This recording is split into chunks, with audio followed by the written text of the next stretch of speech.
Olá, hoje eu vou falar de Eclesiastes 10, que fala sobre a excelência da sabedoria. E inicia da seguinte forma: qual a mosca morta faz o unguento do perfumador exalar mau cheiro, assim é para a sabedoria e a honra um pouco de estutícia. O coração do sábio se inclina para o lado direito, mas o do estulto para a esquerda. Quando o tolo vai pelo caminho, falta-lhe o entendimento, e assim a todos mostra que é estulto. Levantando-se contra ti a indignação do governador, não deixes teu lugar, porque o ânimo sereno acalma grandes ofensores.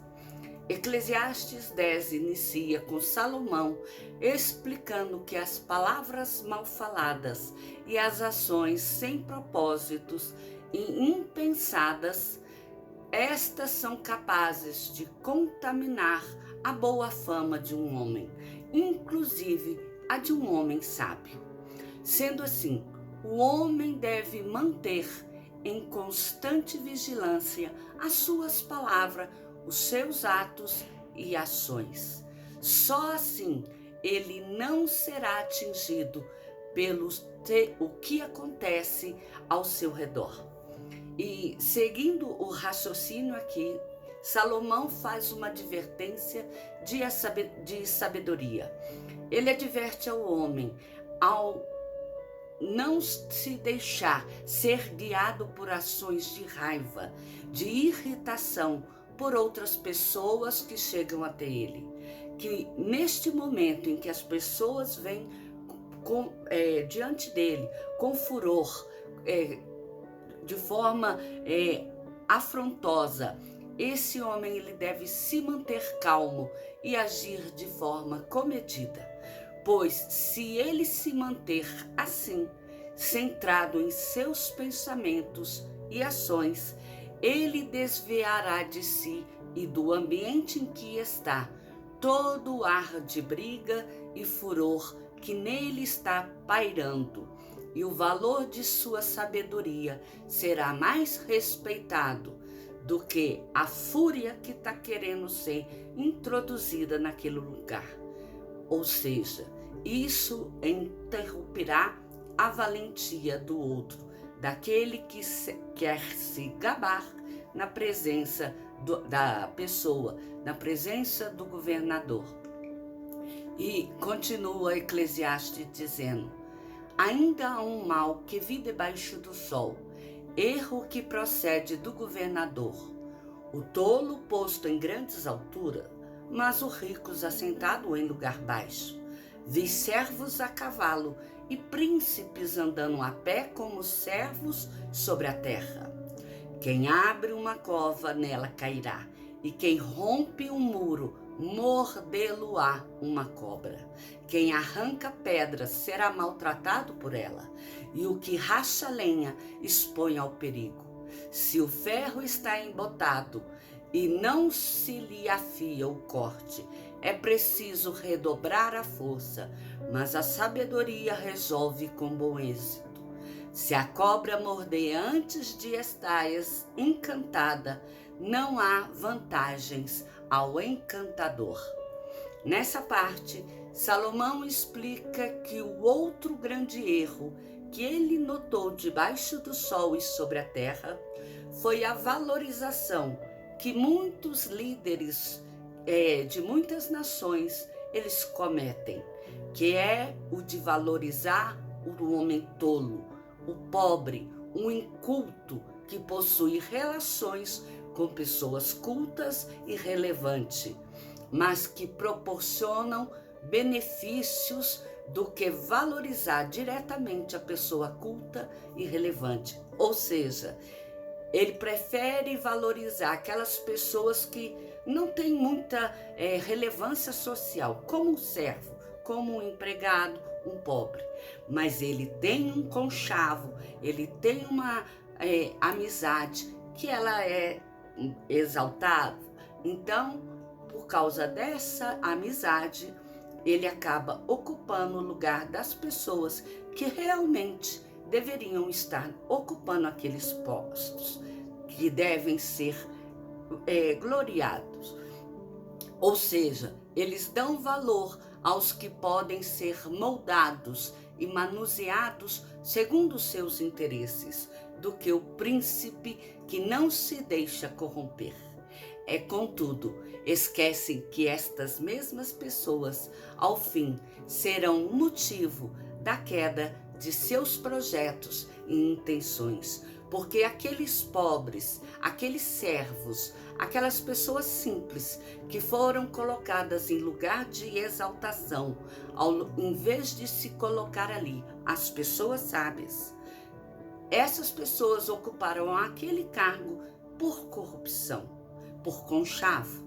Então, aquilo que ela fizer, ela também fará com outras pessoas.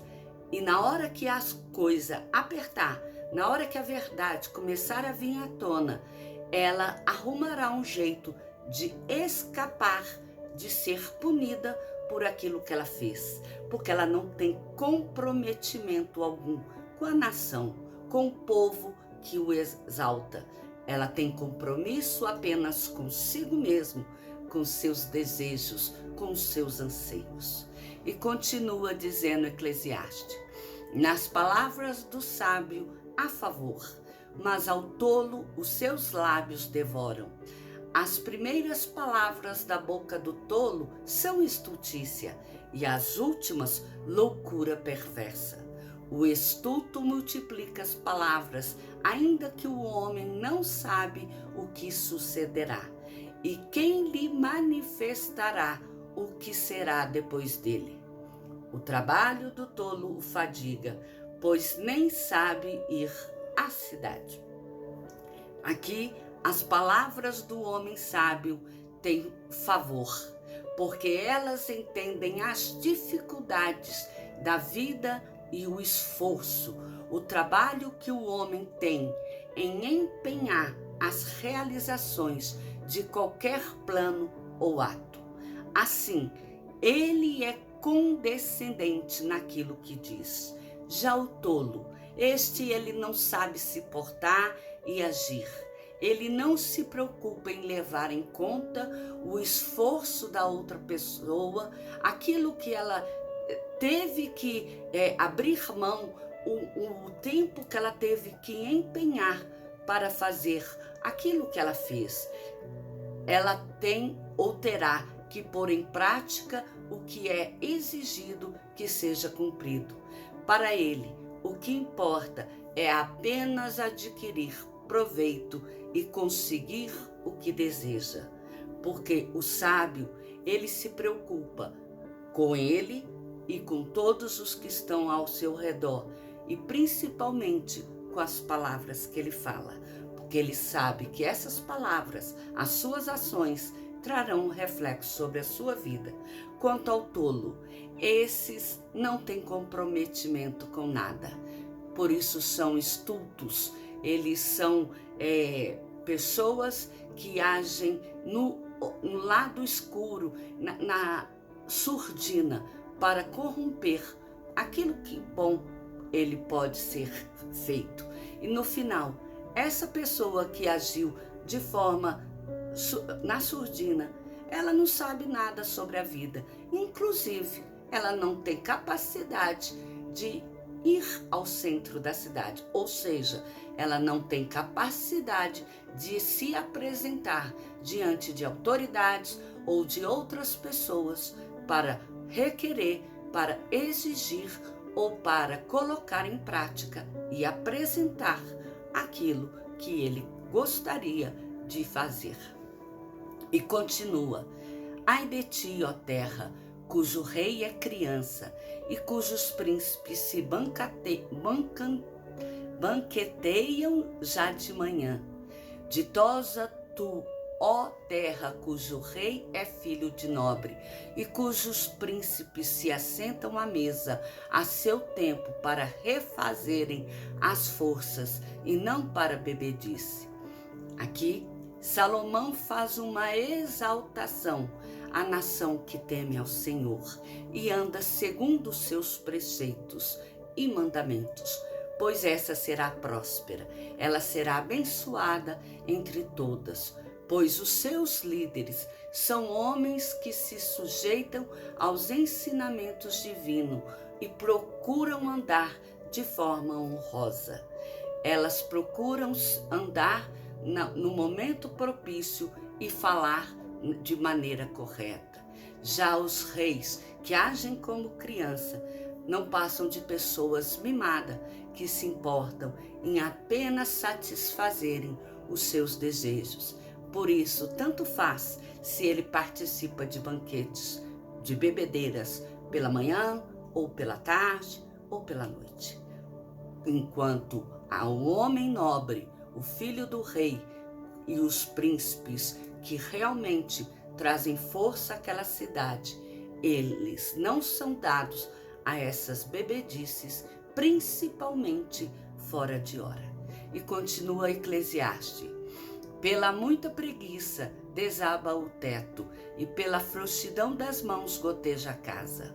O festim faz-se para rir, o vinho alegra a vida, e o dinheiro atende a tudo.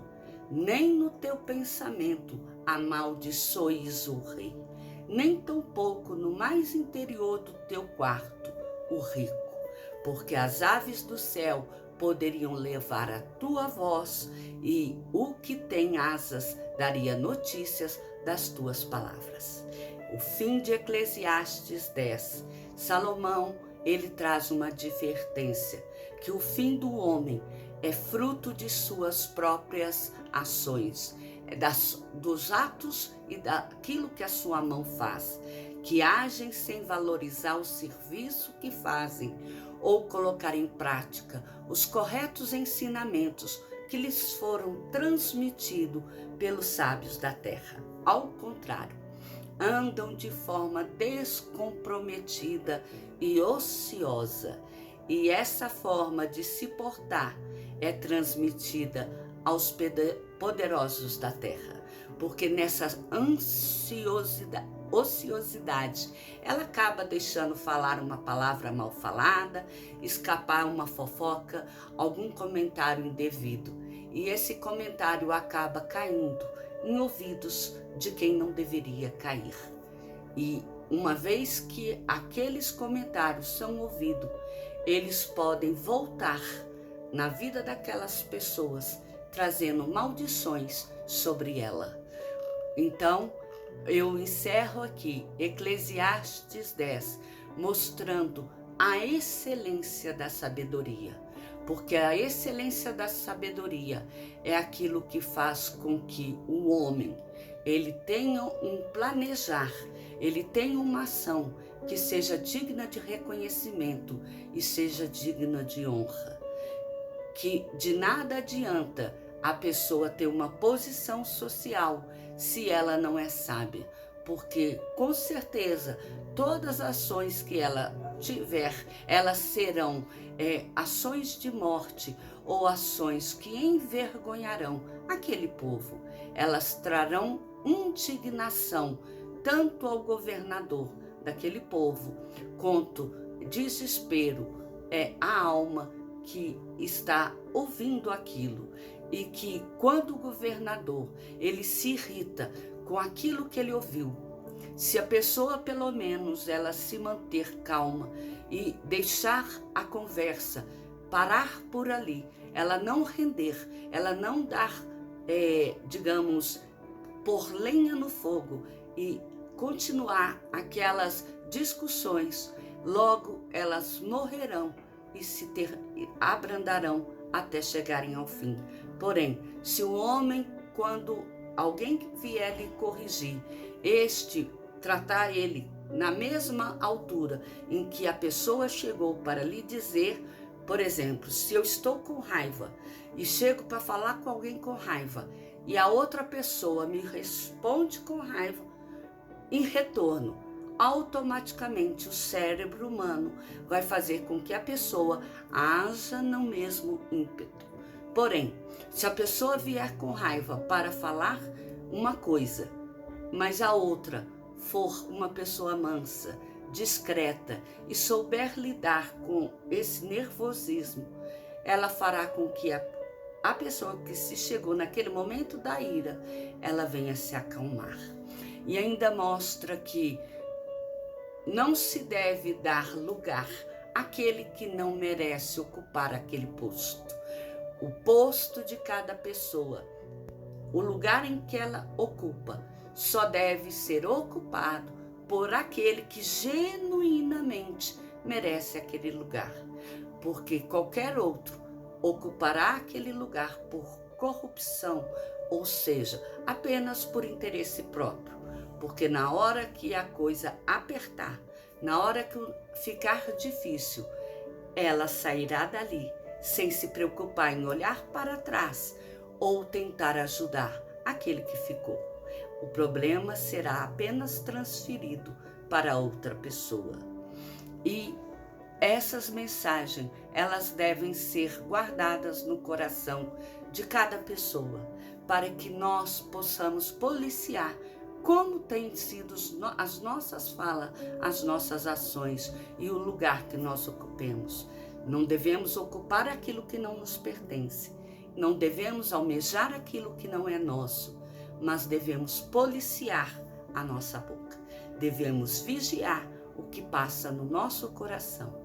Eu espero que o Senhor abençoe a cada um de nós no dia de hoje e que Eclesiastes 10 sirva de uma mensagem especial no seu coração. Que Deus te abençoe e te guarde.